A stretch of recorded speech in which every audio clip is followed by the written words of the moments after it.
this webinar session as part of ICFI Online, the WiseView interactive webinar series.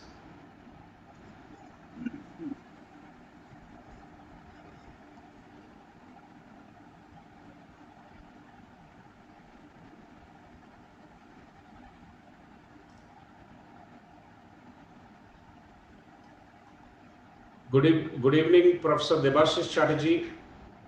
Mr. Rao, good to see you here. Very nice to see you, sir.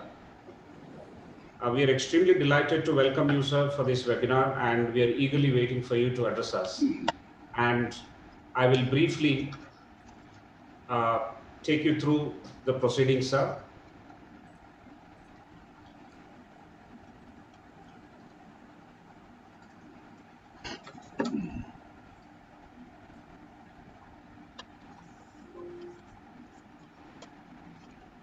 The agenda for the day will be about 25 to 30 minutes of talk by our guest, Professor Debashish Chatterjee, and then there'll be an interaction for about 15 minutes or so with a moderator, Professor R. Prasad, who is heading the academic wing at ICFI Group.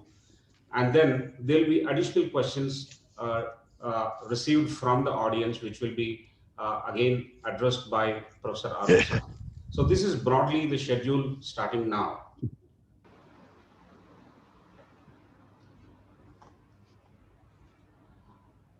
It is my honor and privilege to introduce the guest today, that is Professor Debashish Chatterjee. He is the director of Indian Institute of Management, Kozhikode currently, but he's a highly distinguished academician and an accomplished leadership coach. He has taught leadership classes at Harvard and at IIM Calcutta, Lucknow, and Kozhikode for nearly 2 decades. And he's been awarded the prestigious Fulbright Fellowship twice for pre-doctoral as well as post-doctoral work at the Kennedy School of Government at the Harvard University.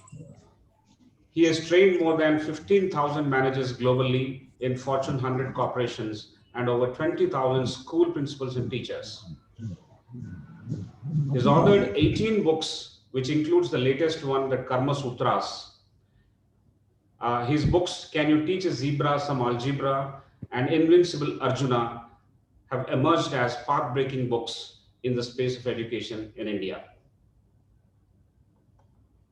A glimpse of his latest book, that is Karma Sutras, is here, which is actually targeted at the new managers, the working professionals, where it focuses on leadership and wisdom in uncertain times like the one which we are going through.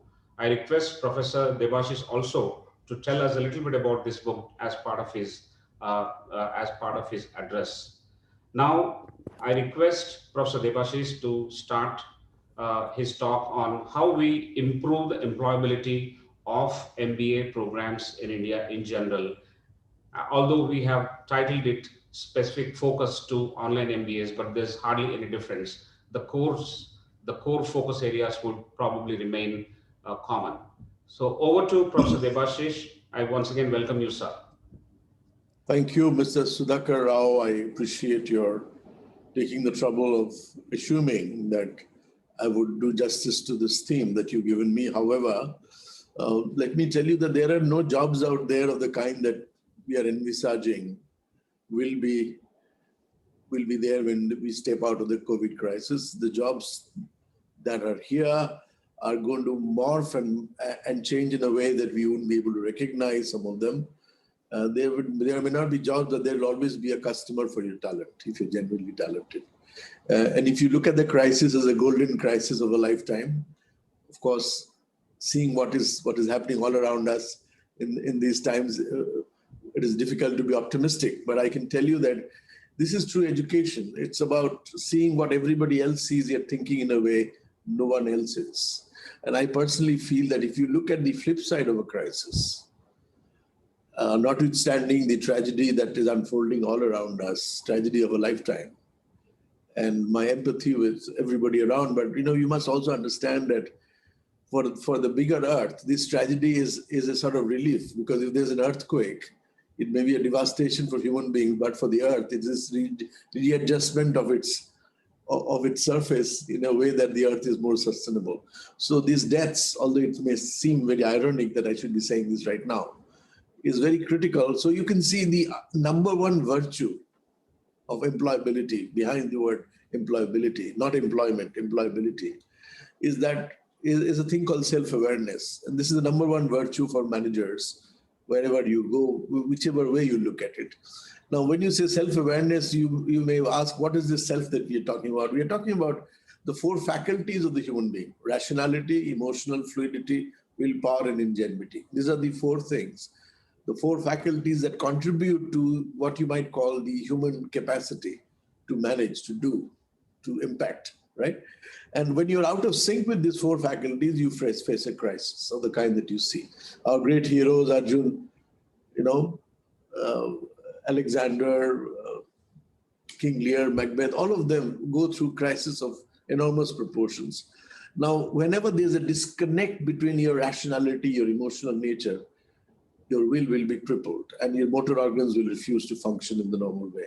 So we are looking at a crisis as much as a natural disaster as a human response to it. And please understand that, as I said before, the flip side of a crisis is an opportunity. If you look at the Chinese word for crisis, it actually reads also as opportunity. What is the nature of the opportunity? Just look at a crisis that we faced before. Y2K problem demanded the extensive use of Indian software engineers. Fixing the bug enabled Indian engineers to establish their credentials. This is the opportunity space. And they tripled our employment-based visa in the US. The crisis of the airlines and the travel industry is an opportunity for the edutech industry. Today, if you look at Zoom, through which we are transacting right now, the market cap of Zoom is many times more than American Airlines, which is one of the most traditional. And so what you see, sunrise for one sector, it means sunset for another sector. So COVID-19 is changing our economy, as I said earlier. The economic pie will grow in terms of man-machine interface. It's also going to create new opportunities. Industries that were one time stable, such as hospitality, food services, are now facing serious hardships. If you look at the travel industry, we are traveling as a last resort, health, security, value of the technological interface between reality and us is increasing exponentially. Today, if you are looking at a bunch of university students who want an experience of what would constitute a workshop floor experience, ABB is giving us a factory in the classroom. So you can see that the factory can come to the classroom through technology, through artificial intelligence. 85 million jobs will be lost, but 100 million new opportunities will emerge. There will be new industries and services that did not exist before. University education that used to be 4 years will now be spread over 50 years. You can see the nature of education is changing.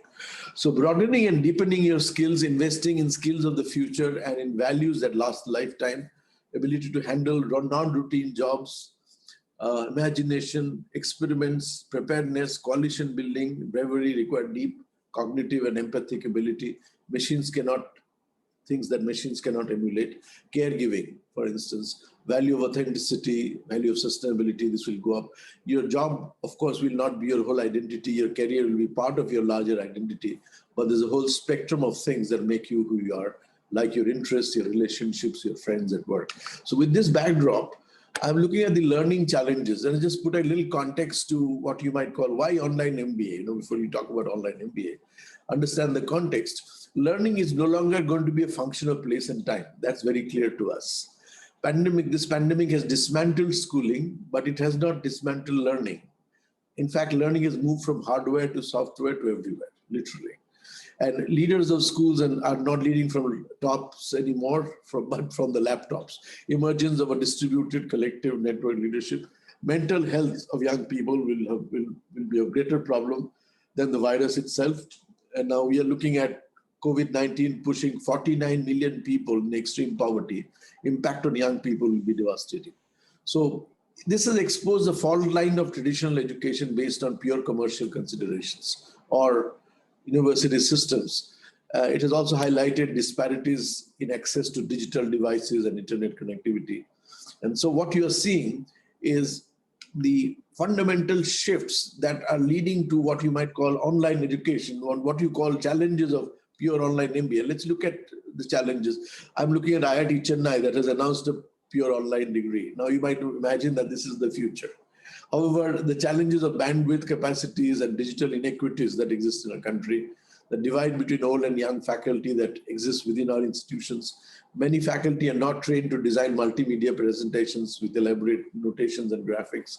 Stress levels arising out of looking at dense data on screen without reflection, or slowing down time as it happened in traditional classrooms, or peer support as it happened in traditional classrooms, are no longer available to address your stress. Shrinking attention span, students trying to so-called multitask, check emails, chat with friends, surf the web, even drive while attending classes. This is the new norm. Experts had predicted that MOOCs such as Khan Academy, Coursera, edX would kill face-to-face college education, yet education as we know it has survived. Digital has not killed printed books. So there are two different models that we're talking about, but there's also space for coexistence of these two models. What are the two elements of the MBA program leading to the new synthesis? First is the commoditized part of the curriculum that can be delivered asynchronously through technology platforms. For instance, teaching Pythagoras' theorem or frameworks in management. It's pretty much the same everywhere in the world, but teaching frameworks, routine, and content at the basic level can be commoditized, can be done through asynchronous modes of teaching learning, can be done online. However, the second part of the MBA education, which is the social experience of learning, engagement that requires personalization, human interaction, interpersonal processing time, reflection, peer group learning, the quality of engagement is best in the offline mode. Therefore, what we see emerging, as everybody says, it is visible, is a shift to the hybrid model, a combination of face-to-face and remote learning. Now, what kind of capabilities that the MBA online or offline will give you? Or the hybrid model will give you. I'm going to talk about three elements that are going to be very critical for employability going forward, and I hope you're listening, those of you are listening. The first element is what you might define as clarity. My book, Karma Sutras, essentially is talking about the clarity that cuts through the fog of information, asymmetries, misleading information. That clarity is very critical. Now, the word karma, and I'm just going to explain a little bit about the book. The word karma is misinterpreted by a lot of people as my fate, my karma. The karma doesn't literally mean fate. It simply means a cause-effect relationship. If in India, you have a car accident, you say, this is my karma. No, it is not your karma. It is a law of physics that you violated. Law of physics says two objects cannot be in the same place at the same time. And if you try to do that, there will be an accident, right? That's not karma, that's cause-effect relationship. So what you see is karma is essentially our neglect of systems of the past that has brought us to a certain context. Karma is context. And this context has to be negotiated. This context has to be overcome. So when you say you have to sort of, let's change our karma, it simply means changing our context. Karma is not such an esoteric term. So you need clarity in a turbulent world. What is clarity? In uncertain times, it is more important than the quest for certainty, because there's no certainty in the inner universe. It's not certain how long this COVID thing will last. It's not certain when the job flow will happen again. Most of it is uncertain. So you need a mental capability to deal with uncertainty. We are not dealing with uncertainty on a daily basis. Please remember, our brain is tutored to deal with certainties. A brain is not trained to deal with uncertainty. Now you have to retrain the brain. So the clarity will come from distinctions that you have not made before. One distinction is between who am I and my role. For instance, I am a same person who goes to different rooms in my house. I go to the bedroom, I go to the kitchen, I go to my living room, I go to my garage. Now, I will not be behaving in the same manner in my bedroom as I would do in my living room, right? Because fundamentally, there are different roles that I have. Different rooms have different purposes, functions. Similarly, I have many roles to play in the course of life. But the person who's playing the role cannot be mixed up with the role per se. See the confusion between my role and me as a person. This is the primary clarity that you must have as a professional. Now you've acquired an MBA, or you are unemployed, or you have graduated from Ivy League school, you're not suitably compensated for your capability or your pedigree. Now, this is something that if you start getting stressed out by these, then you have not made the distinction between yourself and your role. Please understand this. A lot of people are living the past in the way that it used to happen in the past. Life is no longer going to replicate the past. The future is going to be very, very vastly different from the past. The way we teach, the way we learn, the way we commute, the way we are employed, the way we address each other, the way we attend conferences, the way we go to restaurants, everything will change. And it will change not for 1 year or 2 years, it will change for a lifetime. And you can see the ability to reconcile with death.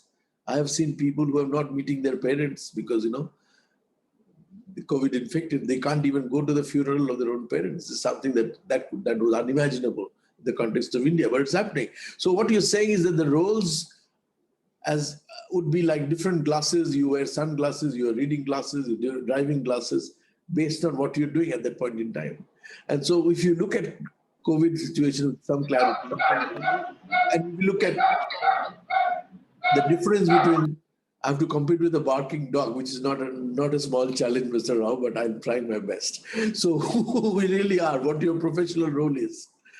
Roles will not define the limits of our identity. You can lead from any position. Now, the point is, you can see the flattening of hierarchies in organization is very clear.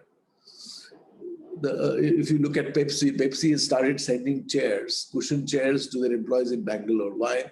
Because we realize that the employees will sit on those chairs for a long time and they don't need to come to office for a long, long time. So they might as well be given good chairs to work from.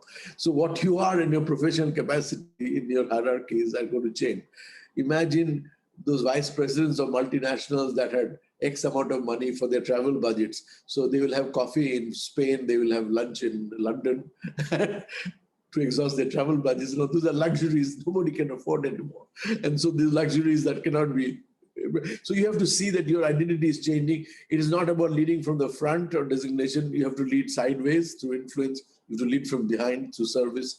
And so clarity is a continuous process of reframing your roles constantly as a learner. As a learner, what is the role that you play as a learner? How can you learn despite, there's a form of knowledge called stolen knowledge. Online MBA and offline MBA are two different things. Offline MBA survives on knowledge that can be stolen from faculty. A faculty may be very bad, but the student can turn out to be very good. How? I'm going to give you a quote from Rabindranath Tagore, Asia's first Nobel laureate. In fact, Tagore said that I had a very bad music teacher. And he was so bad that, I was much better than him as a student, but I could steal from him some things that he could not teach himself. So we all have capability. Teachers have capability. They have read a lot. They have read much more than you. But if they're not able to communicate through the platform that you have to steal around and figure out what is he talking about? Which frames is he talking about? So you have to go beyond that. The second element of clarity that will be important is what I might define as compassionate engagement. What is that? It is the fact that you have to understand compassion. The word compassion is often mistaken as a feeling. Oh, I'm feeling very compassionate. It's not feeling. Compassion is action. Please understand this. The moment you are compassionate about someone or something, you will immediately tend to act on it. And that action is very critical today than ever before. What is compassion? Compassion is the ability to connect with the other in the context that the other in. And if you look at what causes this compassion, there's a element in the human anatomy. This is called limbic resonance, which means if I see somebody suffering, immediately there's an arousal in me, in my limbic system, limbic brain, which is back of the brain. And we are connected to each other without any physical device, through an emotional resonance that I connect to a person who's suffering. I think today the most important virtue that you can acquire as an MBA student is this ability to connect compassionately with people who are not like you, who are a lot less privileged. How is this going to help going forward? It's going to help in the simple manner that it will connect you to another dimension of your personality as a manager. As I said, compassion is action. Are you able to see a problem before a problem has become a problem? One of the ways of compassionate engagement is 15 seconds in the morning, you meditate on one pain point of your customer or your consumer. And for the rest of the day, you try and alleviate the pain point. How do you deal with the pain point? So the fundamentals of compassionate engagement is that everyone is coping with this pandemic differently, coping with the uncertainty differently. There's anxiety, there's stress in the environment. Would you be able to see with clarity? They may not remember what you said to them, but they will always remember what they felt after what you said to them. And that feeling component is very, very important. This is going to be missed out on the online platform. You see, on the online platform, you'll not get the jokes, you'll not get the professorial glance that says, okay, you made a mistake, you're all right, or your peer group putting a hand on your shoulder and winking at you. Those things you will miss on the online. So you have to make up for it, and you have to be doubly more compassionate. So compassion is not a natural thing that will come through the platform that you're in. And finally, before I conclude, and I'm going to take some questions and then maybe something more. This is what the book Karma Sutra is also talking about, is it is contribution to excellence. Now, excellence is not a reflection of what you did from your to-do list, but how others benefited from your action. That's what excellence is. It is your contribution by way of value as certified by the other, not by you. So you have to create value before you can claim value. And how do you contribute to excellence? Is a function of a faculty called deep work. What is deep work? And deep work is, something that has been defined by Carl Newport, a contemporary writer in a way. But our ancient expression of Karma Yoga does a better job of defining deep work. What is deep work? Work in a manner that work connects to the purpose larger than your own immediate benefits. Work that is connecting to something bigger than yourself. Work that is connected to your larger purpose. And my favorite examples comes from a railway station in Ahmedabad, where you see a boy polishing his shoes and he's carrying a copy of the English version of Times of India. So you wonder, if somebody can read in English language, why should he be polishing shoes in India? Because English is a language of aspiration and achievement. So you go and ask him, do you read English? He says, no. He says, why are you carrying this newspaper if you don't read it? He said, the person whose shoe I'm polishing, sometimes he gets very bored, and so I give him a piece of the paper and he reads that paper. And he finds that his time is spent valuably. And so when I polish his shoes, he spends a good time reading that paper. Now look at this boy's thinking. Look at how contribution is made beyond your expertise. So it is not expertise that makes that contribution. It is flexpertise, flexible expertise. Expertise that is flexible enough to make a contribution. Today, online education in MBA is essentially about flexpertise. How do you flexibly modulate your classroom content, your whatever you have to transmit, in a way through a medium that you've never done before? But the value that you can extract, that you can steal from online MBA, which is slightly different from offline MBA, is that you have to look at the peripheral values. And as I just stated, 3 values: clarity, compassion, engagement, and contribution to excellence is the 3 values of the MBA program that you have to take away. That's all for me for the time being. I'll take some questions or some clarifications, and then whatever you have to say beyond that. Go ahead, Mr. Rao, whosoever is moderating it. Thank you, sir. Thank you very much. That's an excellent piece of lecture for us today. We were eagerly waiting for. And I'm so happy that all of us have made lots of notes, and there are several questions as well. But before that,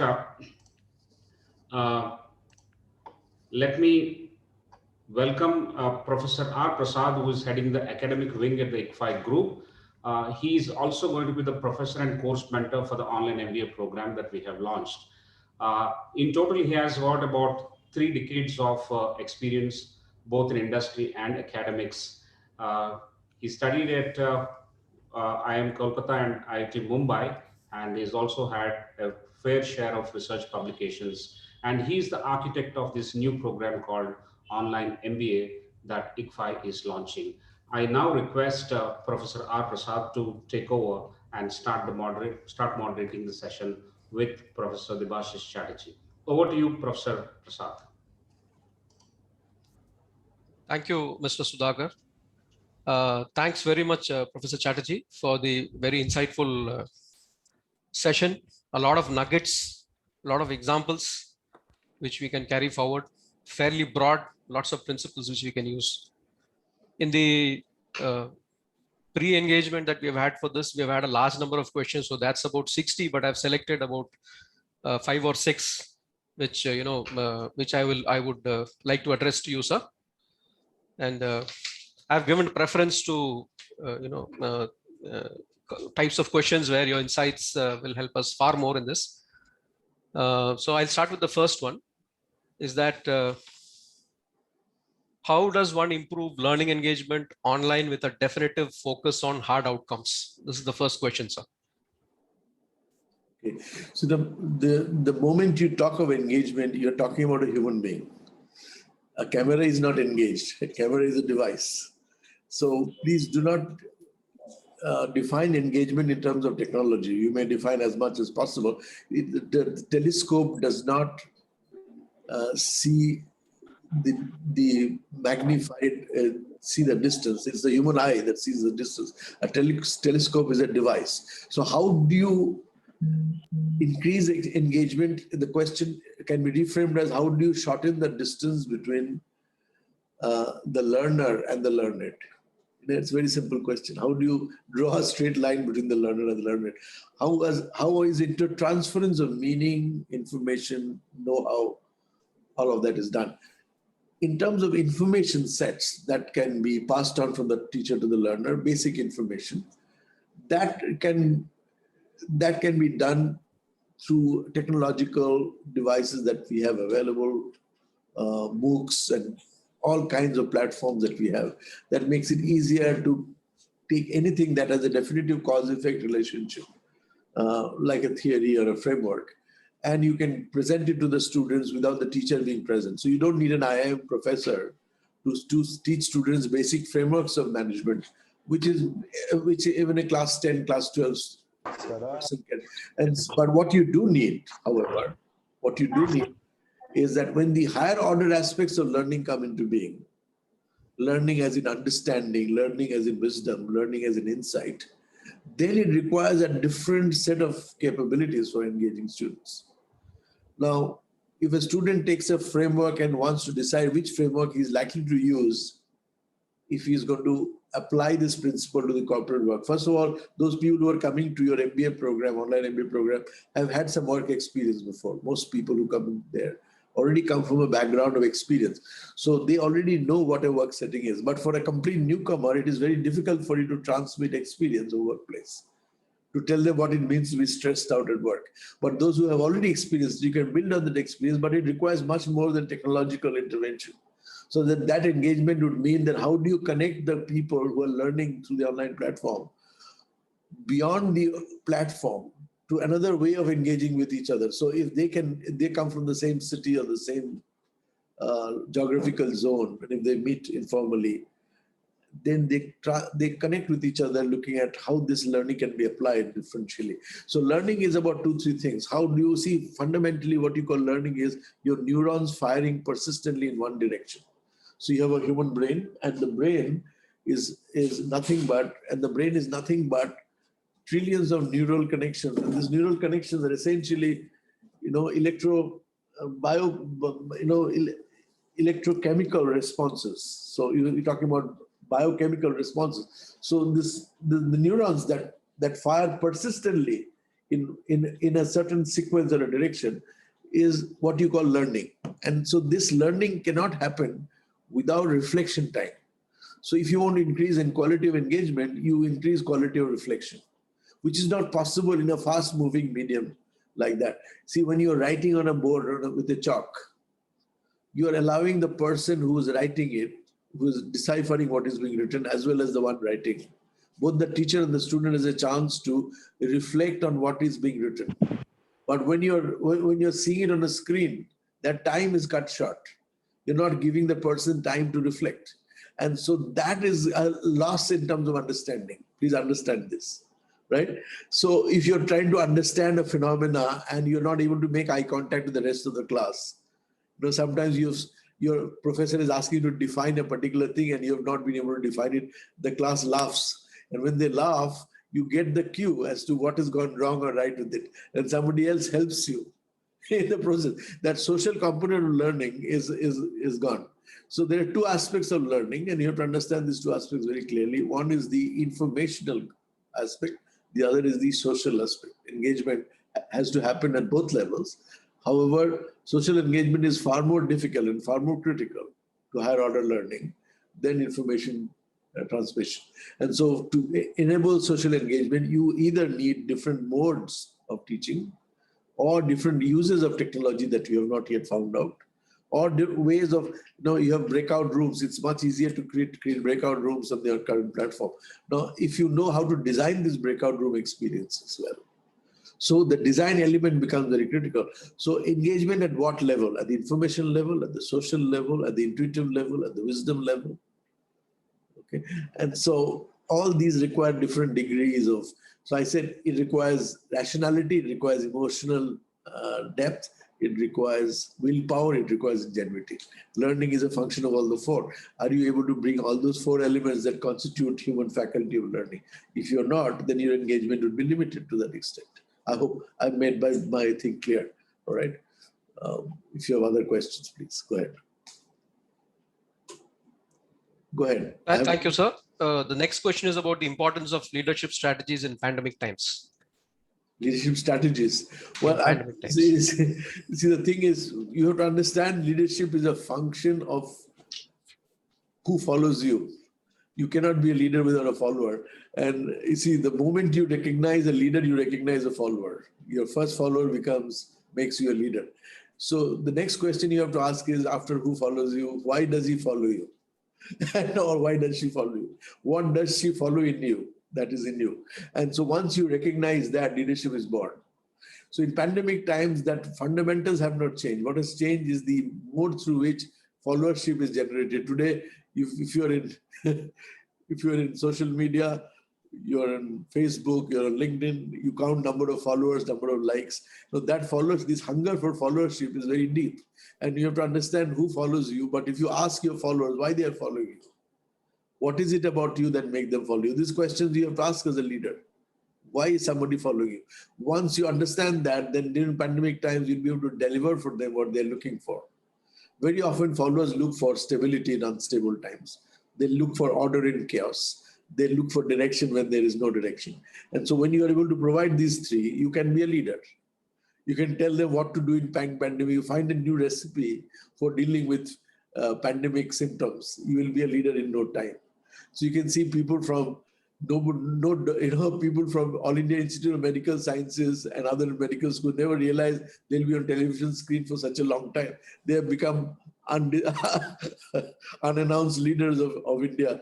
Expertise takes over leadership during pandemic times because that's what people are looking for. So fundamentally, ask that question: who is following you and why you are being followed? If you can find this answer to these two questions, you'll find an answer to what leadership means in the pandemic times, right? Thank you, sir. Yeah. The next question is about how should young MBAs prepare themselves for uncertain times like these during graduate school? Now there are no longer young MBAs, there are only MBAs, right? Yeah, shelf life of an MBA is 40 years. It's not 1 year or 2 years. You have to constantly reinvent yourself. And you can't call yourself a young MBA. At age 50, I can see people coming into IIMs and they're picking up the MBA program. So in MBA is not young, people are not young anymore. So I don't know why you should call that a young MBA. However, if you ask me, so what was the question? Young MBAs, what was the last part of the question? How should young MBAs prepare themselves for uncertain times like these during grad school? Yeah, so the thing is that how am I going to prepare for uncertain times? This is called, you may call this, you must call this wilderness skills, or you must bring some randomization in your life. If your life has been predictable, if your life has been routinized, if your life has been something like you do every day on a regular basis, that life is being seriously challenged. So you have to understand that you bring some more randomness in your life and be comfortable with it. That's the first thing. What is randomness? Randomness means that you have no idea what you have to do, how much you get paid for what you're doing. You may be paid much less in this times than you ever paid before. Are you prepared to accept those kind of changes in life? If you're not, are you prepared to do housework? Are you prepared to cut vegetables, work in the kitchen? Today, my students are learning, taking my classes from the kitchen, from while driving cars. You do not know what they're doing, but when their video is off, you have no idea what they're doing. The fundamentals have changed. So it is no longer learning happening inside a classroom. Learning has spread to, see, location becomes a non-critical element in learning. And these are the changes that have happened dramatically in a very short period of time. But these changes will have a lasting, long-lasting impact going forward. Because today, if you have realized that you can technologically do things at 1/10 of the cost of an offline program, then why should you spend so much time coming to a school? So the 4-year undergraduate program is coming under huge stress. For 4 years in an Ivy League school, you spend a couple of crores of rupees to get a degree. Is it worth it? People are raising these questions. See, by 2050, 47, there'll be about 4 to 6 billion middle class that will be looking for education at a fraction of the price point that you're paying today. Are you ready for that world? You're not ready for that world yet. Are you ready for an 11 days MBA spread over 11 years of life? No, instead of a 4-year curriculum at a stretch, can you give 1 year every 5 years? So in 20 years, you can complete a 4-year degree. Now, those will be more the norms than an exception. Please understand that the structure of the university system that was steady for about 300, 400 years, that structure will have many weak links that will have to be revisited, that has to be dismantled, and significantly so. Today, our fastest growing program in the IIM system, you have to remember, IIM Kozhikode was a pioneer in digital MBA. We are not pioneers because we wanted to invent something.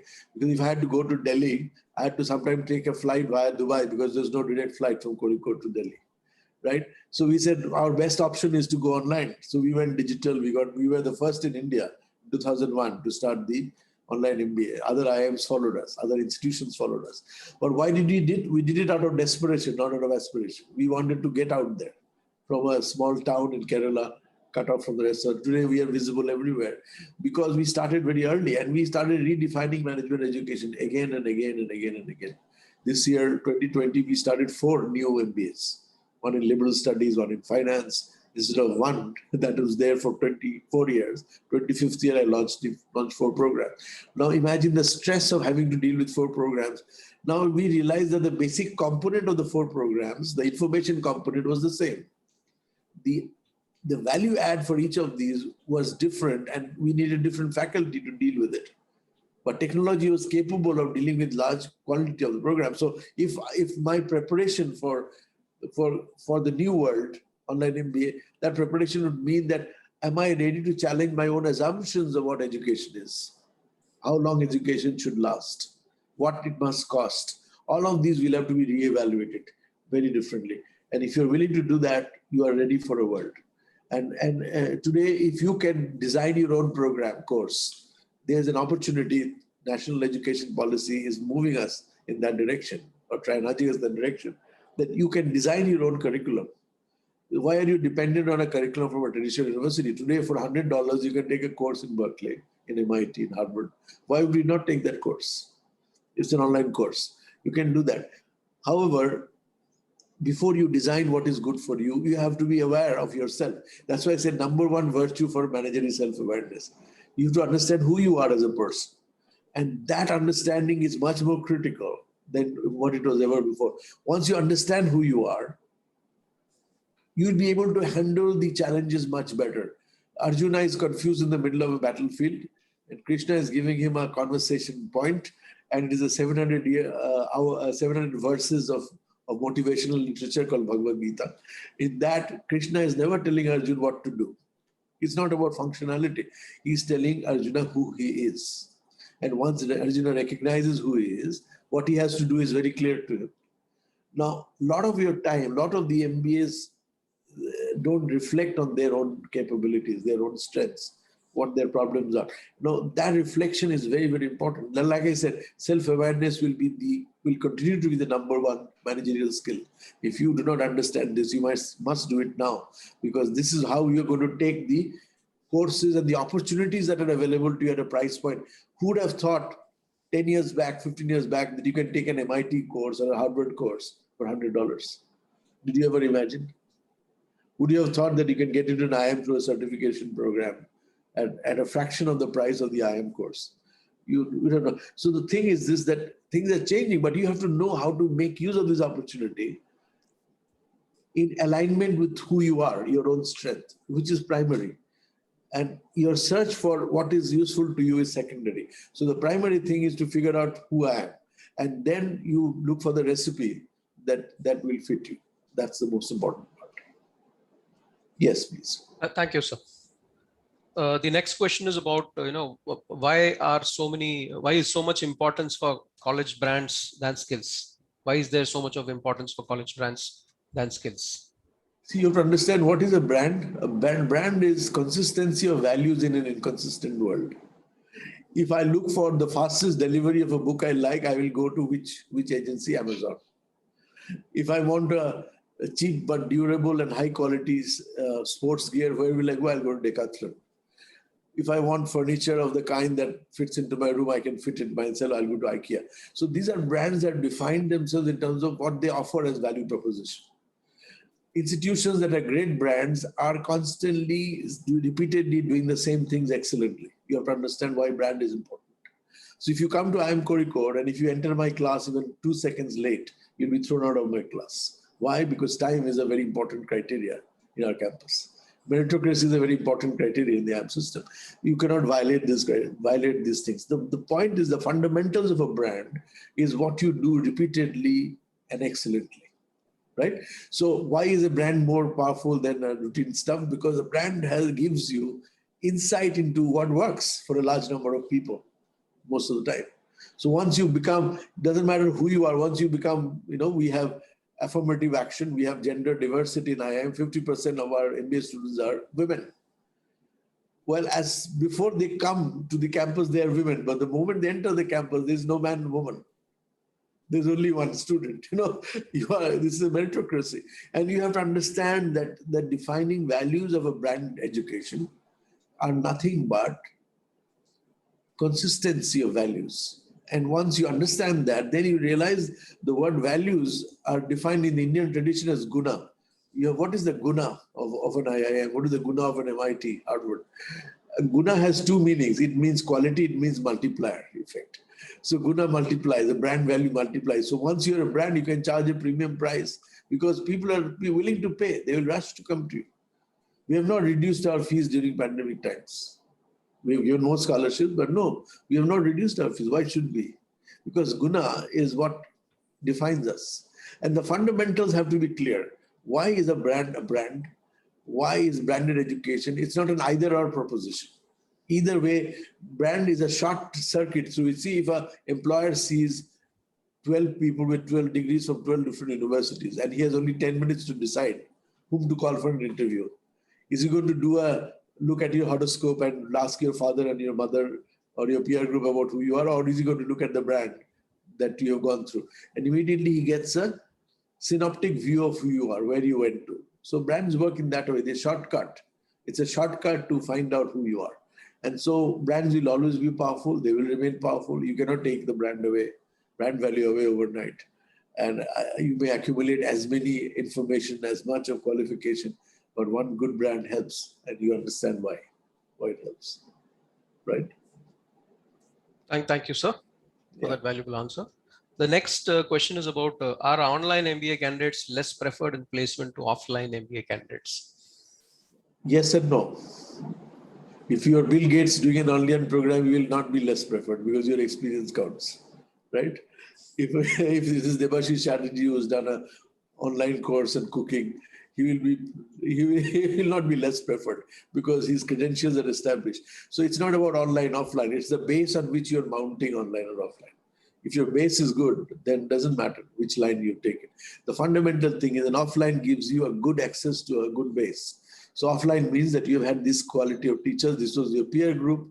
This was the campus you were in. And so the learning is more or less standardized. You see, we are isomorphic. We are looking at an isomorphic world, which means each one wants to standardize everything based on a certain value.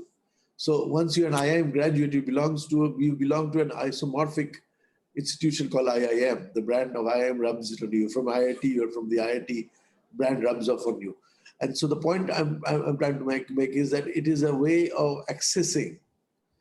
If today offline is not valued by the recruiter, is because the recruiter is not sure where did you get your social skills or your application skills from. You may have all the information, but have you got the application ability?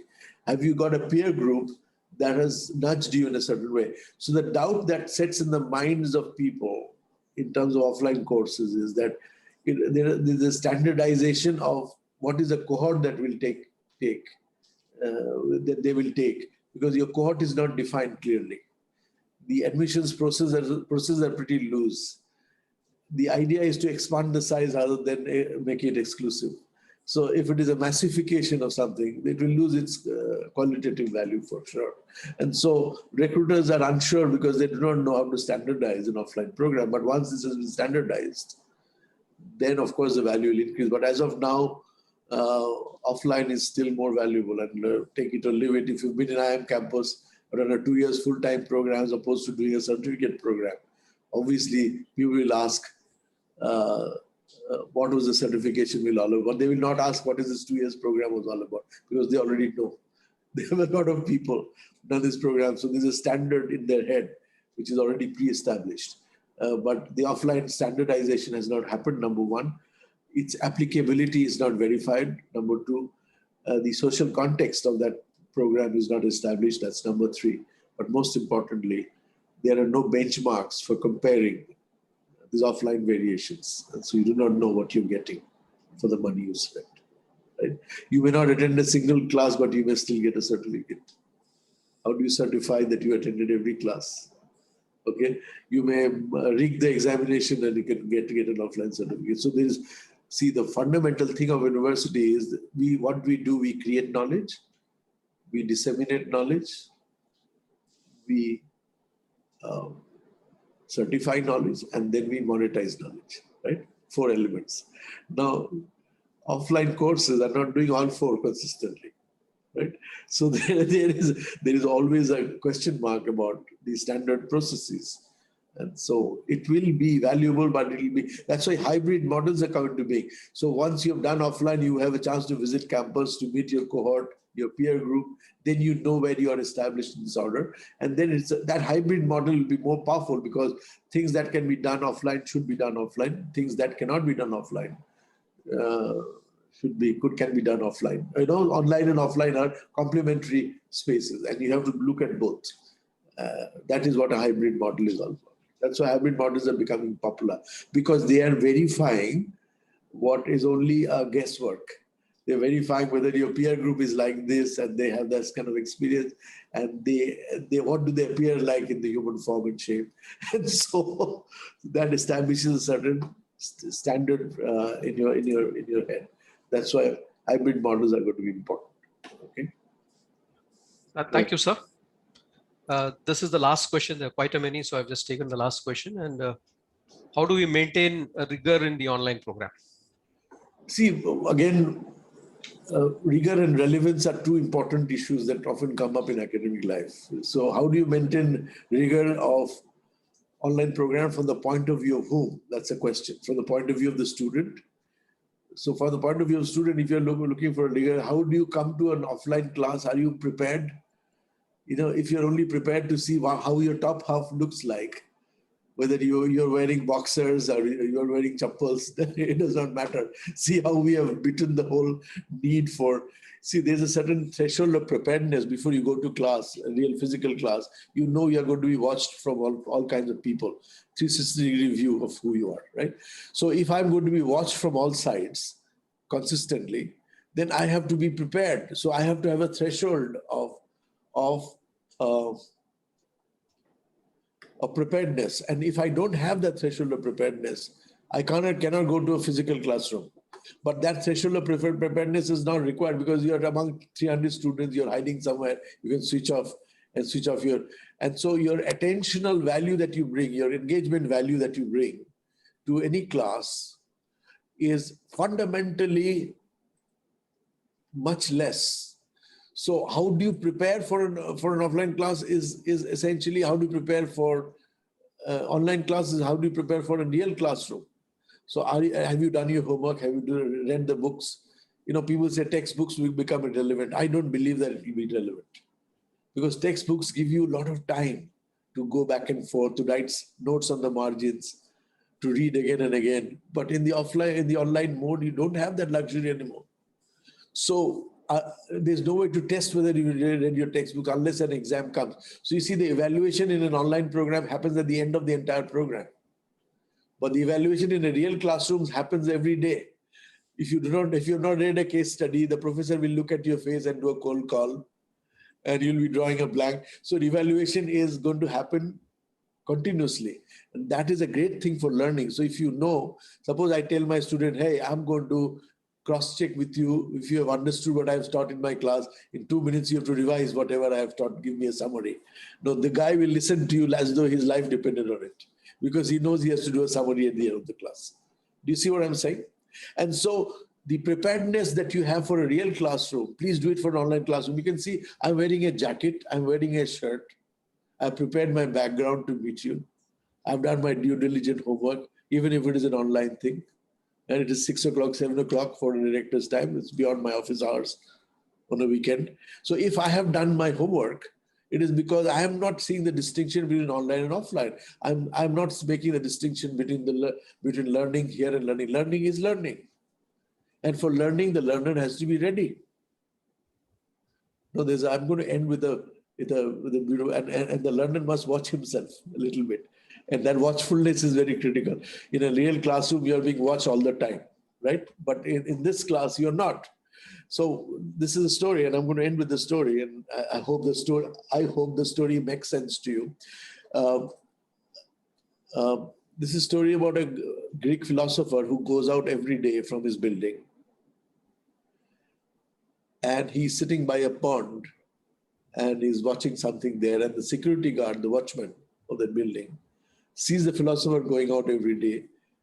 And he says, I have to figure out what he does. Every day night he's going out. So he follows the philosopher. He goes and watches him and sees that he's looking at a pond quietly for hours together. So when he comes back, he says, sir, I am seeing you watching a pond. What do you really watch? The philosopher says, what do you do? He says, I'm a watchman. He says, what do you watch? He says, I watch people come and go all the time. He says, I'm also a watchman. He says, so what is the difference between the two of us? He says, there is a difference. While you watch people come and go, while you watch the whole world, I watch the watcher. I watch the watcher. So are you watching the learner? That's fundamental. Are you watching the learner? Is the learner ready to learn? Is the learner dressed well to learn? Is the learner prepared to learn? Has the learner done his homework? It is very difficult to check that in the online mode. So thanks for all these beautiful questions. And the answers to other questions can be found in my book. Doesn't matter what your question is, the answer is in Karma Sutras. So look at it, right? It's a very comprehensive book. And I hope you get hold of it and do a review of that, more importantly, so that I know that you actually read the book. It'll be beautiful. If you do a review of the book, I'll give you a clue as to what my next book is about, right? Thanks a lot for your time. Thanks a lot for your attention. Thank you, sir. Thanks a lot for the insightful responses as well as a wonderful presentation in the beginning. Sure. Right. Back to Mr. Sudhakar. Mr. Prasad, would you like to give any remarks so that for the benefit of other people who have joined, if they have left any questions for you, probably we can take them for a couple of minutes more, because we have 6 more minutes to go. I request that you can probably take those questions and respond, if that's okay with you. Yeah. In fact, I had some from what Professor Chatterjee was saying. I was looking at landing on the ground. So I actually had a presentation. I can skip that if that is required, but it kind of connects to what has been said, as well as goes into specifics for the audience, which has asked a fairly good number of questions. So how would you like me to do that? If you can quickly take us through that presentation, it's fine. And then it helps us see something on the screen and easy to register. Sure. So I'll do that. Thank you.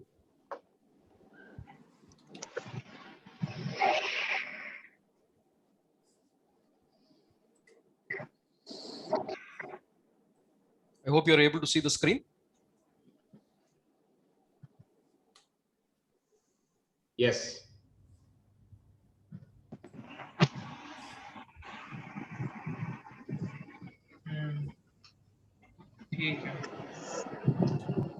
Perfect. इसलिए मैं मना कर रही हूँ, मेरे को और कोई इंटरेस्ट नहीं, जबरदस्ती उसके सिर पे एक वो नहीं डालना चाहती ना liability.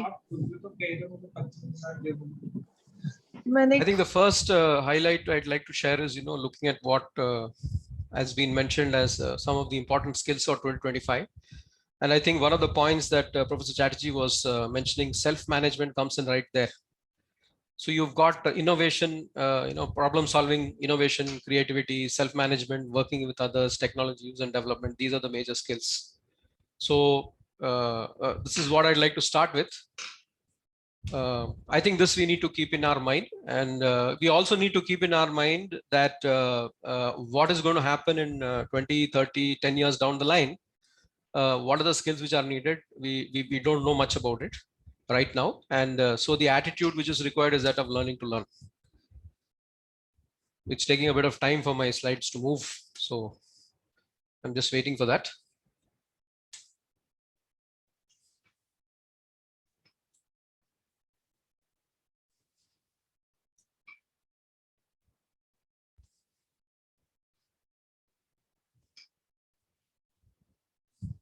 I think it's still, waiting. Do you have a mouse? Yeah, here you are. The second point I'd like to mention is from a countryside. This is the India Skills Report, and it shows a fairly abysmal picture of what the higher education system in India is doing. When I say abysmal, I'm comparing it with the other countries, and I think there's a long way to go, and then there's a lot of minds which need to come together to see that this is achieved. And in particular, we emphasize what is there in the MBA program. You see that it is fairly small. Now, this is nothing to say about the top 50 institutions which have got very high percentages of placement. So I think that's the next point which I want to drive home. The third point which I want to look at is that, just as the car and the kitchen is a learning space, organizations and markets are also, this is pretty obvious. And particularly for people who are working, or for people who have access to markets, I think, including freshers, these are learning spaces. They need to be taken far more as learning spaces than they currently are. And I'm trying to map it to, the kind of situation we are going through. This is something that all of us know, this terminology. And how do you see these two specifically as learning spaces in an online MBA? Simply because you don't have to come to the campus. If you're working, you've got a workplace, and if you're not working and doing something else, you've got time. You can study markets. You can also network into organizations. The next thing I'm trying to look at, I'm trying to shift the slide.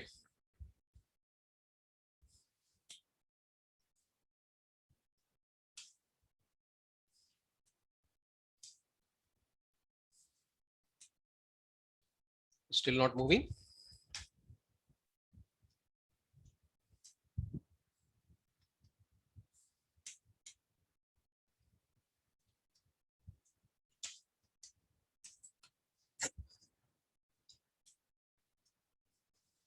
I think here, before coming to the slide, I'll get on into what the matter is that both internally and externally, if you're a working executive, you have the whole opportunity in front of you of connecting to your situations. Now, every leader has challenges, and these times, I think the challenges are multifold. Every leader would love team members will come forward and say, okay, hey, here is a problem, and perhaps this is how we should look at it, and perhaps, come out even with a solution. Or at least, even if that's micro in nature and can be built, I think a lot of leaders are willing to do that. I think particularly those who are working and those who are students in a slightly virtual way, we need to look at this particular, aspect, that the working place and the marketplace have got a lot of opportunity where people want to innovate.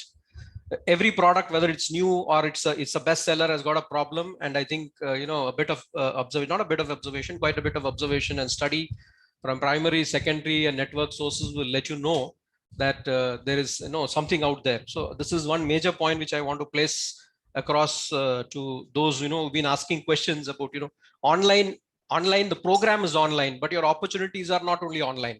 Your opportunities include what is there all around you. And if you do take the initiative, then I think this is something that will help you to build up your employability. So this is another base on which you can take on. I think, I'll stop the sharing and I'll get back to, the points which are there. I mean, it may not,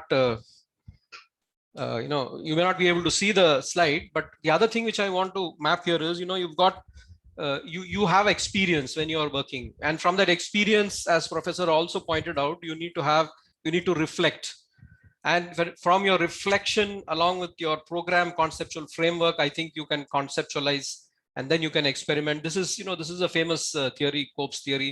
And this actually can be built into people who, into people who are working, as well as people who are, perhaps freshers, but can have access to marketplace.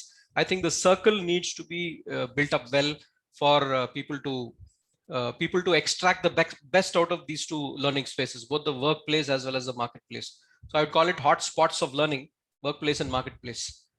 The next major point is that the modern learner is, is very distracted, is impatient, is overwhelmed.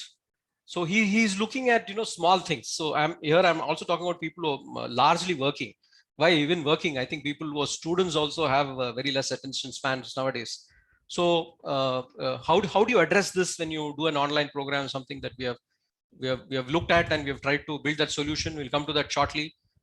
And then, what exactly does employability consists of? I think there are many definitions. You can always refer to it and find out. But there is applied knowledge. There is, effective relationships, including with yourself, in which self-awareness comes.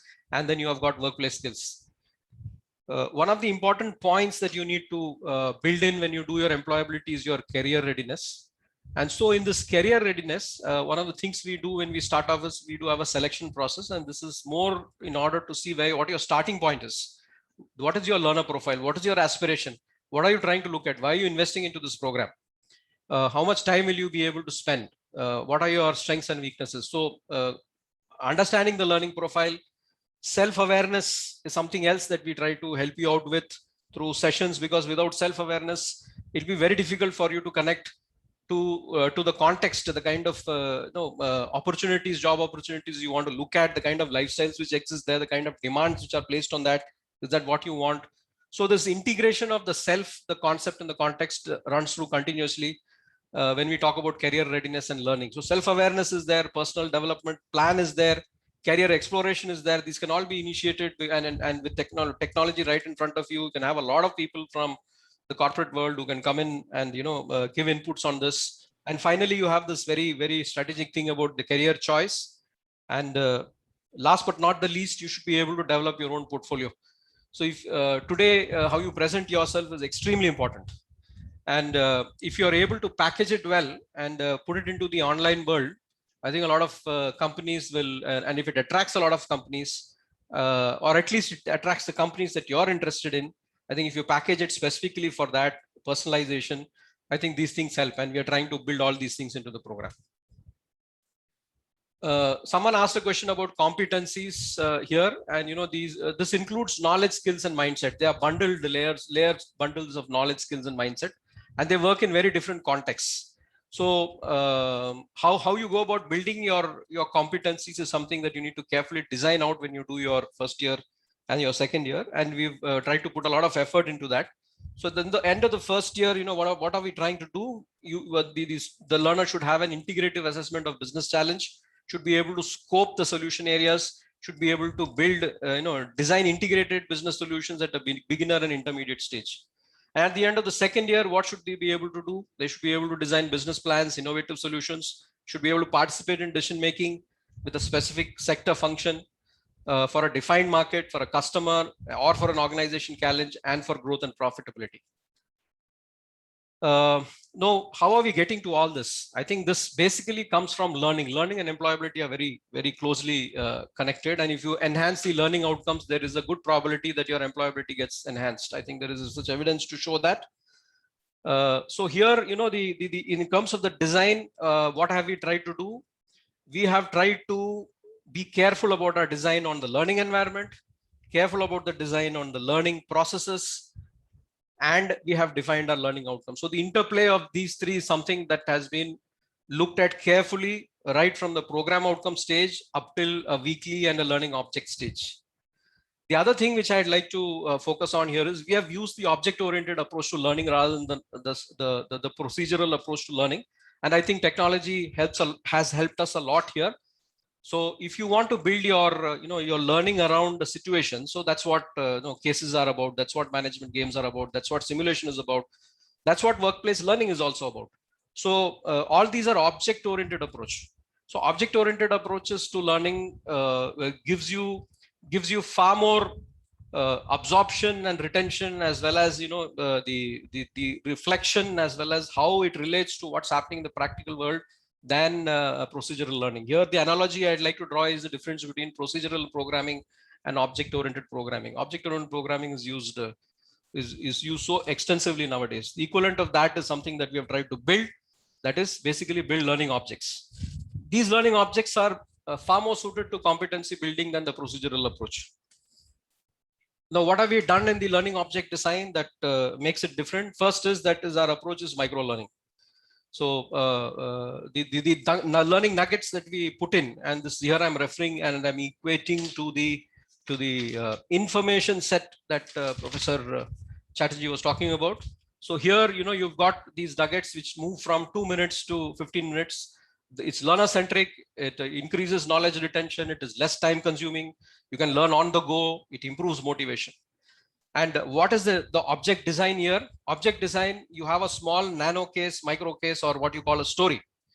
And then that is followed by the learning concept, and that is followed by the activity. Now, these learning concepts have been placed by looking at the curriculum. And so every curriculum that you look at for a subject, you've got what you have your must knows, you have your should knows, you have your could knows. So we focus on the must knows first, and then we disaggregate that into learning concepts. And then at a later point in time, you also have the option to aggregate them. But the foundation is laid on micro learning, and this is the object design. So if you ask me in summary, there are to kind of communicate how the program design is. There are about 18 types of learning objects. Now, why should so many types matter? Because learning styles differ. So a lot of flexibility is needed. Some people do something, some people do some other, learn through some other method. So we've got about 18 types of learning objects. We've got about 10 types of learning activity, and people can choose different types of learning activity in order to get there. And if you actually aggregate the total of what is done, the theory is at about 25% and the practice is at about 75%. This practice requires you to, this includes what you do on the net. It includes what you do in the marketplace. It also includes what you do at the workplace. So for those who are in the workplace, they would hardly have any other time. Most of their work would be in the workplace, and what they contribute here would be that.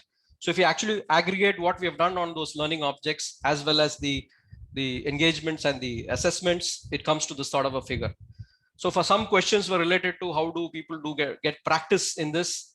Well, the very fact that apart from when they need to, the program is very flexible. So they don't need to sit in front of the system, for so many hours a day. A lot of flexibility built in. So they can use that time productively to engage and to look at what's happening outside. So in this journey, we have built about 22,000 situations. These are all real life situations. These are all stories, nuggets which come from the world of management. And we have used these situations to build up what we have shown in the micro learning approach design. So what happens then is that every bit of learning that you do is scenario driven. So if you have a skill and then you want to convert it into a competency, then all these different contexts will help you to do that.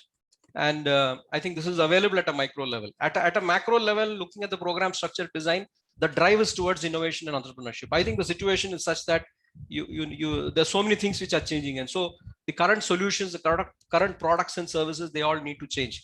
If the leaders don't change them, there will be somebody else small who will come in and change them. So the drive of the program is towards innovation and entrepreneurship. The intent of the program is digital transformation for learning outcomes, not just digitization or digitalization. It is digital transformation for learning outcomes. The options provided give very high flexibility. We also have included, to take care of this, this checking on what's happening, the evaluation, we have what is called a learner's journey map with feedback. So the technology allows us to aggregate what the person has done, what the person has not done, compare it with the starting point, which is basically the learner profile and aspiration, and then get back to the learner periodically that this is where you are, and then whether you're moving north, south, east, or west. And the other dimensions I've covered earlier. This is basically career readiness. Career readiness is a completely separate track, apart from the learning program. And this kind of, helps you to reflect on where you are, what you want to do, how do you want to move ahead, and what do you think you should be applying, not because your friend is applying. And lastly, but not the least, I think any education program today should help the student to get into the mode of learning to learn, because continuous learning is here for the future, and nobody can escape it. As Professor Chatterjee rightly pointed out, it's about what you can do across the span of 30-40 years with the program that you have done. So education is extremely powerful, and if you can make the program into something where you can get into a mode of learning to learn, so that the student doesn't have to come back and look at the same things again from just a knowledge perspective, it would be beautiful. I think this is in brief what the session is. I just want to conclude by leaving this point in the presentation that our next webinar is on the Mahabharata and the MBA. And it is by Dr. V. Raghunathan, the former professor at IME and ex-CEO ING Vaishya. So that's as far as the presentation goes.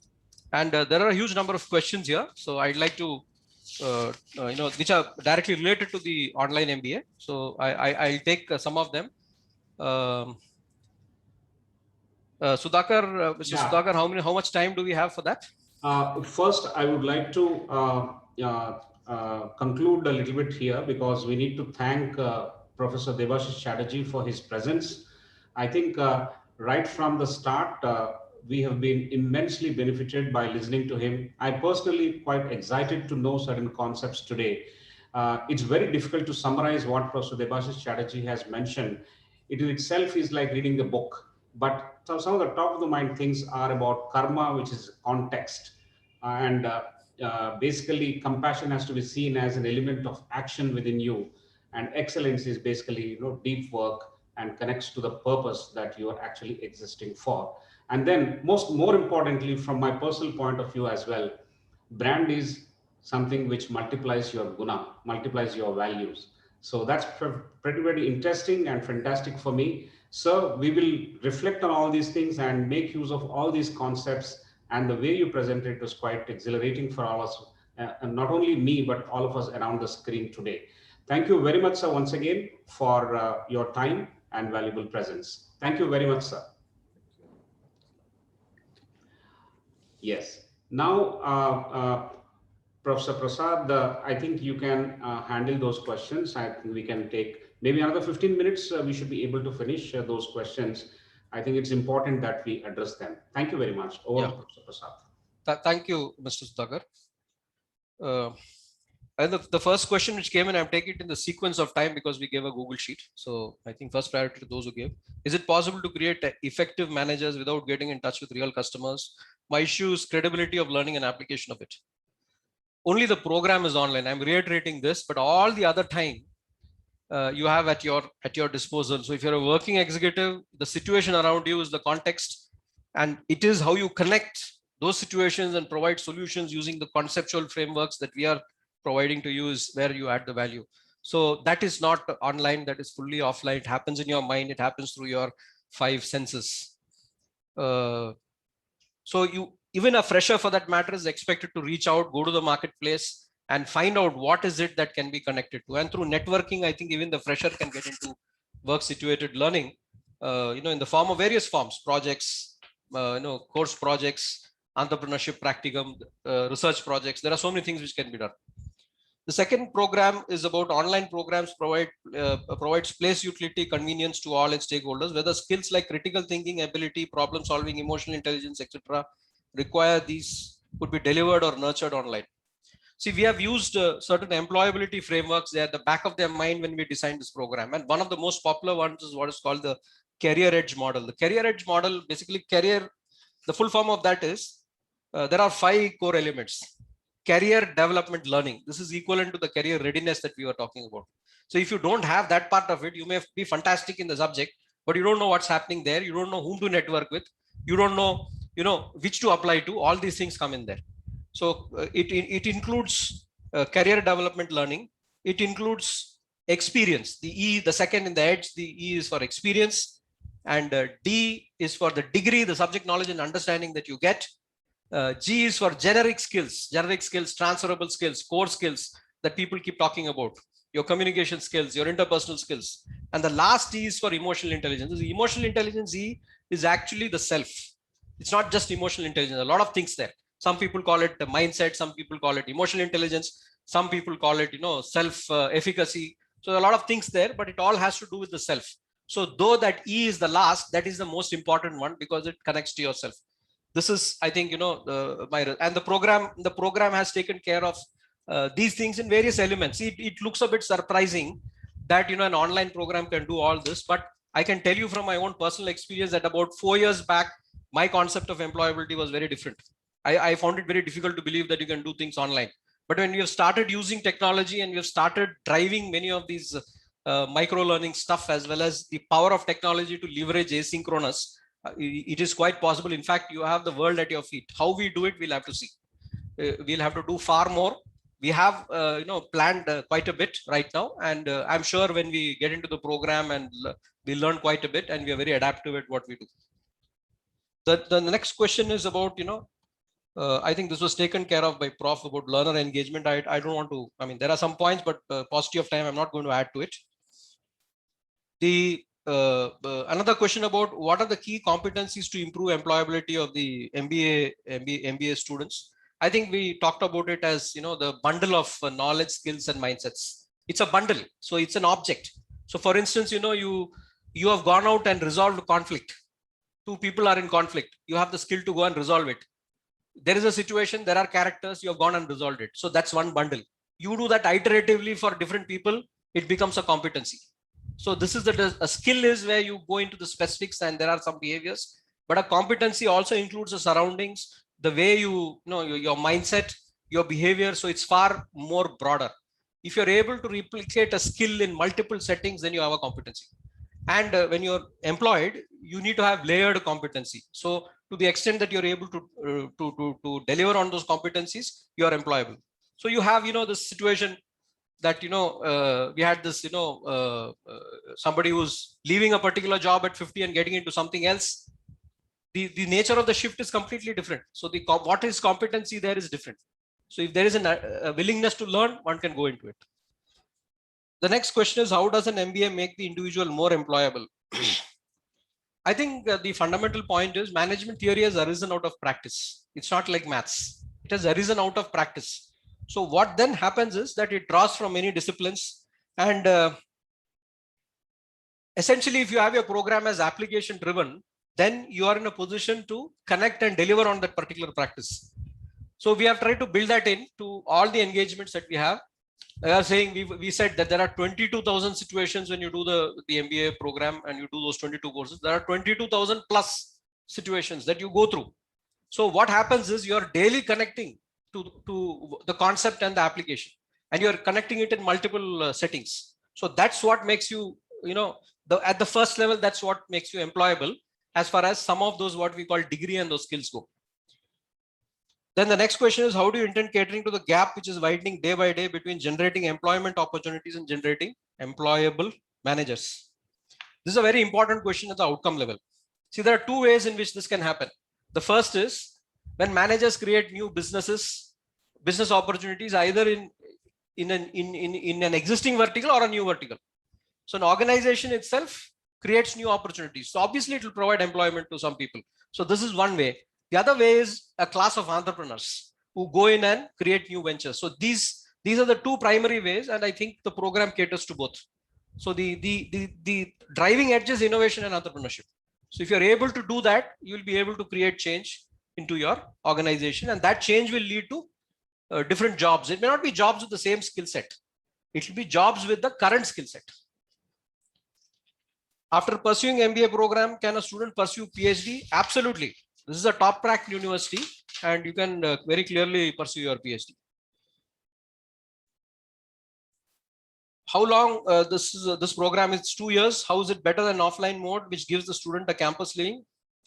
I think the target groups are very different. I think these perspectives have already been presented. The target groups are very different, and very often those who are working are the ones who will come and do this program. The second category of people who do this program are those who've got other responsibilities, those who like to use the time for something else to gain some other kind of experience. And I think that is the category of students who will come for this kind of a program. So they are very different. So there's nothing lost out. Somebody who wants to go to a campus will end up going to a campus. What is the examination procedure? I suggest that we refer to the website. It is fairly detailed there. And I'm a student of PG Graphics and Communication Design. How will it be helpful to me? See, as far as I've seen in my entrepreneurial, educational experience and corporate experience, understanding of business is very fundamental. I've worked with vendors who understand technology but don't understand business. They don't understand the product. They don't understand the customer.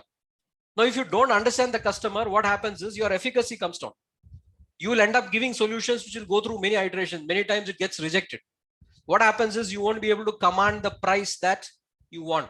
Now, that's what IT companies do.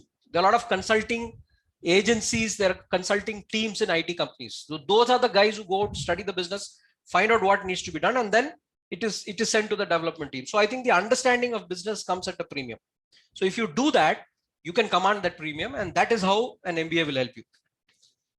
The challenge is practical sessions, how to deal with them. I think this point we have looked at, that the workplace and the marketplace is there in front of you 24/7.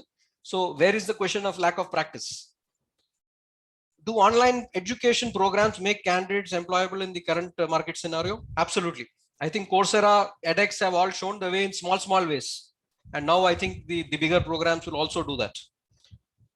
How is the preparedness going to be different with respect to the traditional MBA?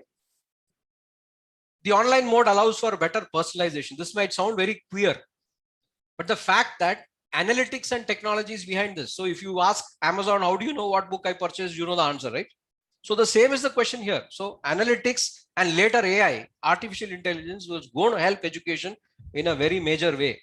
And so that is where the power of online and technology will come in. And so if you want to be, how is the preparedness going to be different?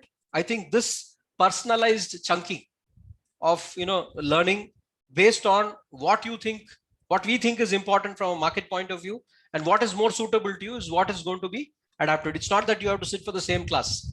You may take certain classes, you may not take certain classes, you know some things, you don't know some things. Flexibility is very high. What will an online MBA program bring to the table for senior professionals? I think working life is now moved to 65, 70. There are people who work till 80 also. And there are people who do their PhDs in their late 60s and 70s. So the world has changed. Aspirations have changed. People want to look at different things. So today it's not about one company. You go through a cycle of 3, 4. And each time you need to reinvent yourself. So at that junction, it is important you pick up it is good if you pick up a program, an educational program. It depends on your needs, whether it's an MBA or it's not an MBA. But I think that educational program will open your eyes into that particular area, and you'll be able to do far better when you move into that particular area. A lot of people do this. Then the next point is about screening of students done online, skills tested with skills, how etiquette will be evaluated. See, the sound, visual, text medium is still there. So etiquette can still be tested online. It can be done live. It can be done asynchronously also. I can ask you to take a recording of your video and send it across. And I can give you a project where when you actually do it, you'll do far more work than you do when you're in front of the teacher, because you don't want to look bad on video. So the medium is extremely powerful. And I think we need to get that point. It gives you so many possibilities. Today, employers, how are they recruiting online? They also need to understand all these dimensions, including etiquette, but they are recruiting online. So there are a lot of mechanisms which are there in place, which can be used. How to make online teaching methods more interesting. And here, there is one point which is slightly different, which is slightly new, which I want to bring in. See, there is a difference between being teacher-centric and being student-centric. The approach is completely different. I very often say this, if I took a good IIT prof and put him in front of a batch of students who perhaps, would be in the 50 percentile in IIT, in the JEE, I'm not sure whether they would understand. because there would be a disconnect. Student-centric learning is when you know who your target population is, and then you have methods which go into personalizing it for them, adapting it to them. So I think this learner-centric approach is extremely powerful, and technology takes you into the drive for learner-centric. Technology does not take you to the drive for faculty-centric. It takes you into the drive for being learner-centric. So this is the path that we are pursuing. Are soft skills more important than subject knowledge? I think both are equally important. It all depends on the context. There's certain kind of analytical jobs, in finance, where if you don't know your subject, you're out. But there's certain other kind of jobs where your soft skills matter even more. So it all depends on the context. Has credibility of online increased over the years, or the skepticism still continues? I think COVID has significantly changed the scenario.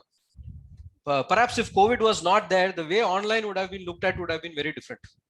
It would, not have got embraced so quickly.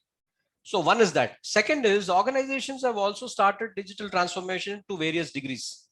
So, so many people are working from home, and how are companies managing? I think, so companies have also changed their mindset. These two combined, put together, I think has increased the acceptability of online learning, and which is why the regulators in India have allowed for online MBA programs. Are we going to do the same management orientation that we did in the pre-COVID era? Absolutely not. COVID has changed life for all. Agility is a primary requirement. And this calls for you to build the competency of learning to learn. What you see today is not what you see tomorrow. You may be in a certain role today. That may not be the role which has got value tomorrow. You may need to move into some other role, and you should be willing to adapt. So this learning to learn is something that is going to matter in the time ahead, this post-COVID time. So the program is designed for this. The program keeps on looking at your learning to learn ability. It's not so much of whether you got it right or wrong. The question is whether you have been able to adapt. Subject matter may change. Today, it may be some sort of AI. 5 years later, it may not be the same sort of AI. It may be in a completely different stage. So while you learn a subject at a certain level, the inherent talent that you need to carry across is your ability to learning to learn. If you do that, whatever technology comes 5 years later, you will be able to adapt that for your use. It's not necessary that you have to learn everything. Different team members will do different things. You must know how to get to an outcome from whatever talent is available. Validity of the degree for employment. I think corporates essentially look at competency. They are going to test you, and after they test you, if they find you competent, they'll take you. The degree will come only after that, and we have enough evidence that this works. How to motivate the learner to complete the assigned tasks in time? I think we've used technology a lot. Gamification, personalization, peer learning techniques, learner journey map with feedback. This is very unique. This learner journey map with feedback. Mentoring and counseling as needed. Everybody may not need it. Everybody may not want it. Then your marks, they also drive you. Flexibility for so many methods which are there for you to use in order to learn. With the surge in capital intensive techniques of production and marketing, how is increase in employability possible? Yeah, I mean, it's a common question. I think technology is forcing humans to rethink their skills and roles. And so what you do better as a human, if that is what you develop, I think you've got the answer. So if you're able to develop innovators and entrepreneurs through your educational programs, they are the kinds who are needed when technology moves ahead, you're 2 steps ahead. So it's that part which needs to get focused. And that is what will create new types of jobs. I think Professor Chatterjee was referring to the numbers, and the numbers of jobs are actually more. So if it's something like 80 I think million, he said. And I think on the new skill set, it was about 100 million. I mean, this is there in the public domain. You look at any McKinsey or Deloitte report, you'll get these figures. The jobs are increasing, but it's not going to be the same kind of jobs. Several studies show women being at a disadvantage when it comes to climbing the career ladder. How does the ICFI online MBA address this gap? See, what happens is there are a large number of women who, because of motherhood and for care purposes, they have gone home. And if they want to get back to the workplace, I think online programs give them a huge opportunity. This is the big thing that I want to talk about. The second thing is that there is a sensitivity towards diversity, gender diversity, a glass ceiling, all those things, the sensitivity is increasing. I think if you put both these together, we are moving in the right direction. It's not perfection, but we are moving in the right direction. I feel online will help women simply because it breaks certain barriers that they otherwise would not be able to do, coming to a campus, doing a program, etc., etc.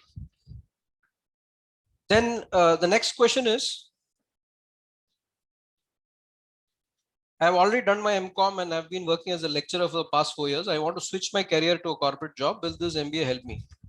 Career switching is one of the factors we have, one of the points we have factored into when we designed our program.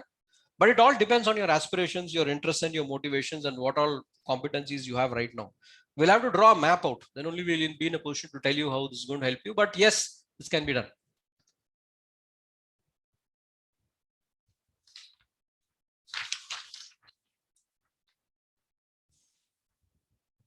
How will job opportunities be if this online MBA is done along with the CA?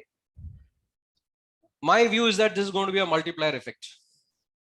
Why? Because the multi-dimensional, multifunctional, interdisciplinary exposure helps in imagination, visualization, and an exposure that a CA should have if they are aspiring for more than a functional specialist role.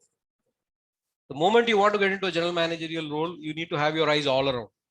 And it is not just quant. See, some of these, unfortunately or fortunately, engineering, accounts, finance, they've been very, very hard-nosed kind of quant subjects. You need to have the left and the right parts of the brain operating together. And I think the MBA is one of those platforms which gives that sort of an exposure. So that's how it's going to help you. How does online MBA program prepare students better for a fast-changing business scenario? This is where those 1,000+ scenarios per course come in. And the discussion is about what has changed. What if it is not this scenario? What happens if it is this scenario? So it gets automatically connected to what is contemporary because the solution is different in a different context. Can an employed person develop specific skills related to his current job through online MBA to enhance his career prospects? Absolutely so. And the workplace as a learning space is just fantastic. I think that much of attention or imagination has not gone into it. And so it has not worked out. But with technology coming in, I think the connections are far stronger and we can raise the level of engagement as well as the connection. I don't know where we are going to get at, but certainly we are going to make a very deep and honest effort at getting this to work. How online programs provide individualized and customized learning and area specialized solutions as full-time MBA can do. I think the differentiating factor is technology. Technology and analytics aids in personalization far, far more than you actually sit and try to work your mind on individuals, because everything will be in front of you. And from that, you will be able to figure out what the gap is, what is the suggestion, what else to know, everything is clear. So technology is going to aid in that. And I'm sure that this is going to work out pretty powerfully. I'm just waiting for AI to come in far more heavily into education so that all of us can adapt it. Is this eligible for government jobs? Absolutely. I think there's an MHRD notification on this. Will the same be available in regional language? This is a policy matter which the university will have to decide. So certainly making it available in the learning in the regional language will increase access, will increase employment. There's no doubt about it. But whether the university wants to do it or not, it's the university's decision. So that's a policy decision. I wouldn't comment on that. How do we maintain rigor in the online program? I have a slightly, I post this to Prof, but I have a slightly different, I'm putting a slightly different perspective to this.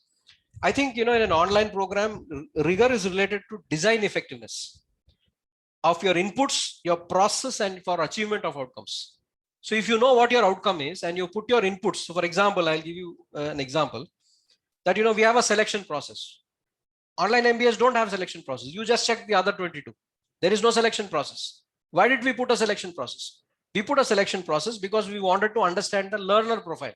More importantly, of course, secondary objective was whether they have the threshold level to do this kind of engagement that we are getting into.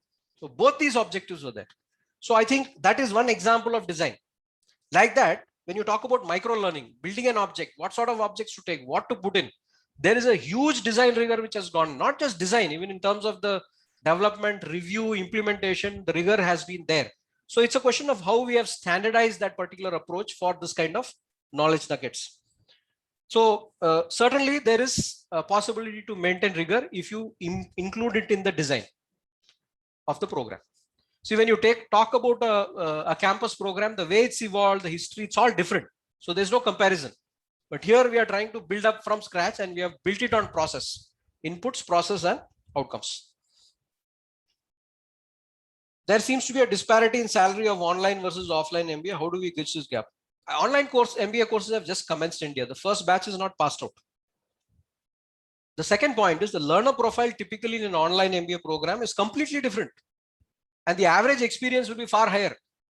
So it will take a few batches before we understand whether what is the average salary and how it compares. I would expect it to be different because you're talking about experienced people. There seems to be benefits of doing online MBA. Is it worth it? Absolutely. I think all these points that we made till now are in that direction. The fresh graduates who undergo the online MBA may not have any experience even of the internship kind. Isn't there a need to incorporate some kind of hand-holding to familiarize them and make them familiar with the work environment? Alternatively, should the admission not be limited to those with at least 1 year's experience? I refer back to the point that the program has 75% application and only 25% theory. And the 75% application is both at the marketplace and the workplace. In the first year, it is gradual. So you've got nuggets of 1 hour, 2 hours. And when you move into the second year, this duration will increase. So the first year itself does a certain level of handholding and entry, and there will be a faculty mentor who will support. So initiative is there from the student. They will connect. The facilitator will facilitate. I see that this is something which is perfectly workable, and it will kind of open up a completely different kind of opportunity to students who are doing this. What are the ways to get a job in consulting companies in the same domain of past experience? Some points which are there for you. I mean, this is not a customized solution. I think first thing is good networking skills are essential. You should be able to get across to partners of companies. You should know where the events take place. You should be able to connect. So first quality is you should have very high good networking skills. The second is you need top grade quantitative and analytical skills. Your resume must look appealing to the consultant, the consultancy, not what you are good at. How are you able to project what you're good at into a consultancy type of a role? I think you need to do these things. So it has to be wholesome. It must stand out. It must be meaningful for the recruiter. Your ability to analyze cases and provide evidence-based solution tops it all. So these are some points which are maybe relevant to your question. How does recognition for an online program, how much recognition does an online MBA program get in India to corporate organizations recognize it? I think corporate organizations have recognized wherever the competency is there. And I think that is central. So what does the learner look like and is he competent is the first question. The second thing is that these online programs are open only for those who have a certain NIRF and NAC ranking. Automatically, only good institutions are there. So if you take the 22 who have been approved for MBA, they have a certain standing. So there is certain quality perception already built into it. Like that question on why does the brand name of a college? So that sort of some certain quality perception has already got into it. And I think the market today is online. Even the job market, the recruitment, the performance management, take whatever it may be, they are all online. So I think this is something that we will see progressing as we go along. Next question is, as the advances in technology reshape the business models across the industry, accelerated particularly by the pandemic, will the work from home jobs become the staple career options for first gen online MBA graduates? Most online MBA graduates will be working executives. So they already have work experience. They will use this program to pivot into a different level. So I don't think it will be that sort of approach that is being that, they will have work from home jobs. Work from home will be decided by the policy of the organization. So if that requires working from home, well, it will be work from home, not because the person has done online MBA. Second question is sensitization of industry through academia industry interface about rigor, quality, and content of online programs. Absolutely. This is something that we have planned, and we'll be having a number of sessions as we go along. In fact, as this webinar series evolves, you'll also see people from corporate organizations coming. How do we make sure that working professionals are as focused or as interactive as classroom program without affecting their current employed work pressure? Asynchronous methods of learning. Asynchronous methods of learning and engagement provide flexibility and opportunity for executives. They will have assignments which they can draw from their workplace learning. Automatically, the connect is different. It's like your family. You're doing work in what you're very familiar with. The third dimension is that working executives have clarity on what they are aspiring for, far more than freshers, and have more experience in working towards their goals simply because of the age factor. So therefore, I think they will do absolutely that which is required to be done because they want it. I don't see an issue there. I think they know clearly what they want and they will go ahead and do that. Their style of engagement and participation may not be look like freshers. They will engage in a very different way. And I think we should be prepared to take that on. Employability of a student is a function of applicative knowledge in addition to other factors. What kind of approaches can we plan? Oh, there are many approaches. This is again based on the career edge model. For career development learning, we have put onto our website, we have listed a set of steps. First thing is your personal profile. Second thing is your self-awareness. Third thing is your personal development plan, and like that. So there are a number of steps which will help you to do career development planning. Experience, you have to start with what you have, and then you have to build up your situated learning experience that you can build into your profile.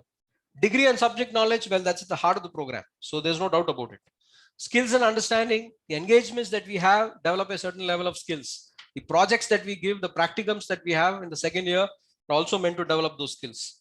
Emotional intelligence, I think this is something which when you do your projects, your group projects, when you do your peer learning, this is something that you'll get exposed to a bit more. And through our learner journey map, you will certainly get feedback. And that feedback will help you to reflect and take it ahead.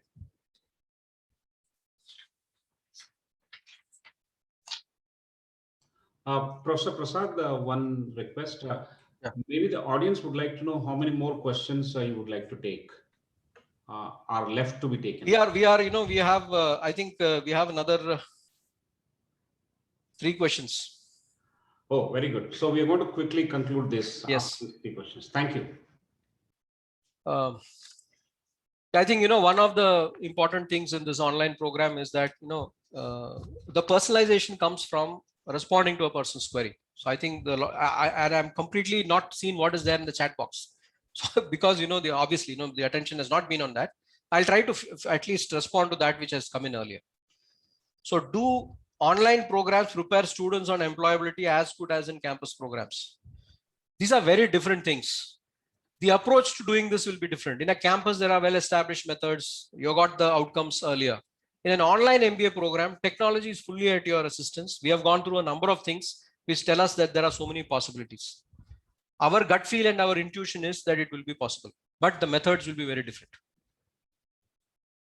Is it available to international students? Yes, it is. The UGC policy allows for international students.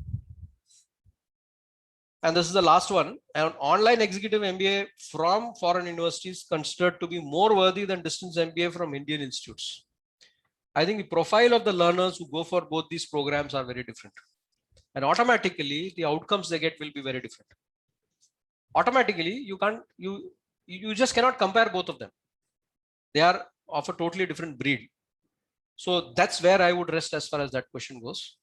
I think I've tried to kind of, cover all the questions in the limited time. And I hope something has, something beneficial arises out of these responses. Thank you very much.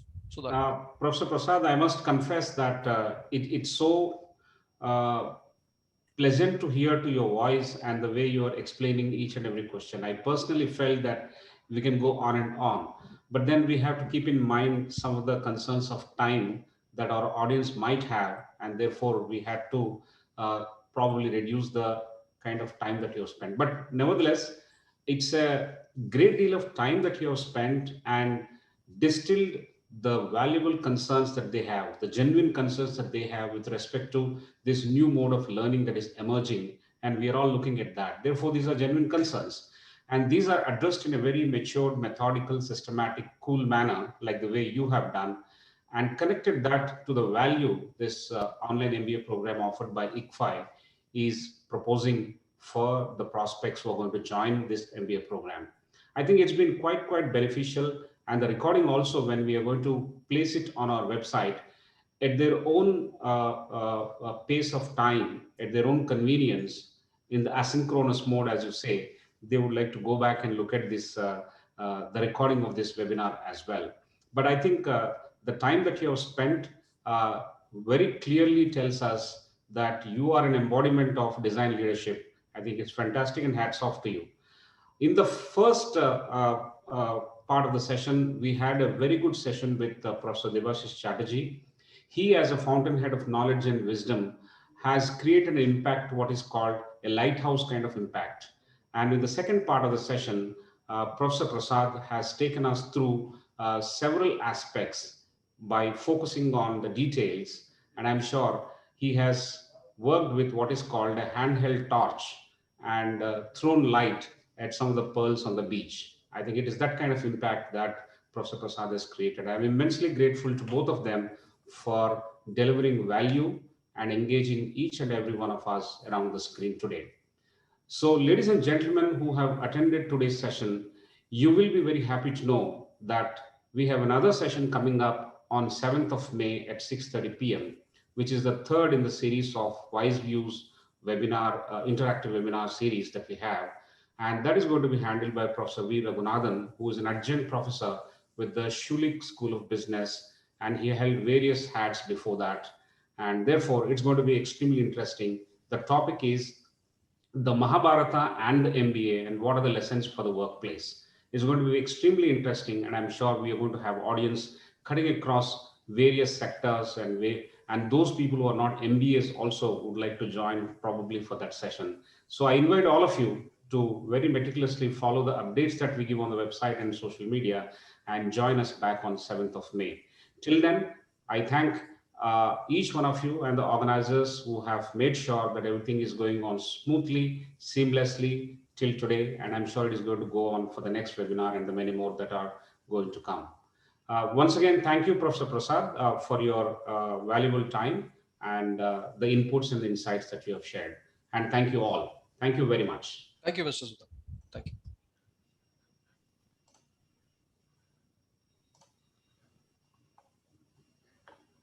So thank you all.